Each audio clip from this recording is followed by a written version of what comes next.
Hi అండి. Welcome back to my channel. అందరూ ఎలా ఉన్నారు?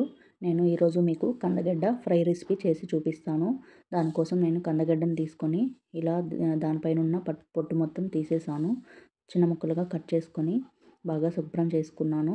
తర్వాత దాన్ని బాగా సన్నగా చిన్న చిన్న ముక్కలుగా కట్ చేసుకున్నాను. మరీ చిన్న ముక్కలు అవసరం లేదండి. ఈ కట్ చేసుకున్న ముక్కల్ని నేను పాన్లో పెట్టి 2 విజిల్స్ రానిచ్చుకున్నాను. మీరు డైరెక్ట్గా కూడా కుక్ చేసుకోవచ్చు. డైరెక్ట్గా కుక్ చేస్తే కొంచెం టైం పడుతుంది. అందుకోసం అని చెప్పి నేను ఒక పాన్ తీసుకొని అందులో ముక్కలు వేసి కుక్ చేసుకున్నాను. అందులోనే నేను కొద్దిగా సాల్ట్ కూడా తీసుకున్నాను. ఉడికేటప్పుడు మనం సాల్ట్ వేసామంటే ముక్కకు బాగా పడుతుంది. నేను ఒక 2 విజిల్స్ పెట్టుకున్నాను. దాన్ని తీసి పక్కన చల్లారబెట్టుకున్నాను. తర్వాత ఒక పాన్ తీసుకొని ఆయిల్ వేసి కొద్దిగా ఆవాలు వేసుకున్నాను. ఆవాలు వేసాక కొద్దిగా కరివేపాకు, ఆనియన్స్ వేసుకున్నాను. ఇవన్నీ బాగా ఫ్రై అవ్వాలి. ఫ్రై అయ్యాక నేను కొద్దిగా పెసరపప్పు తీసుకున్నాను. పెసరపప్పు కూడా బాగా ఫ్రై అవ్వాలండి. అప్పుడే మనకి టేస్ట్ బాగా కమ్మగా వస్తుంది.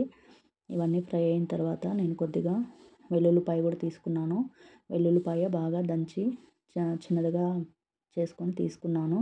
వెల్లుల్లిపాయ అంతా బాగా మగ్గాక కొద్దిగా నేను పసుపు వేసుకున్నాను. పసుపు వేసి బాగా ఫ్రై చేసుకోవాలి. తర్వాత దానికి సరిపడా కొద్దిగా కారం వేసుకున్నాను. అన్నీ బాగా ఫ్రై చేసుకొని ఇందాక మనము పక్కన పెట్టుకున్న ముక్కల్ని వాటర్ తీసేసి ఇలా ముక్కలు వేసుకున్నాను. అందులోనే పల్లీల పొడి కూడా వేసుకున్నాను.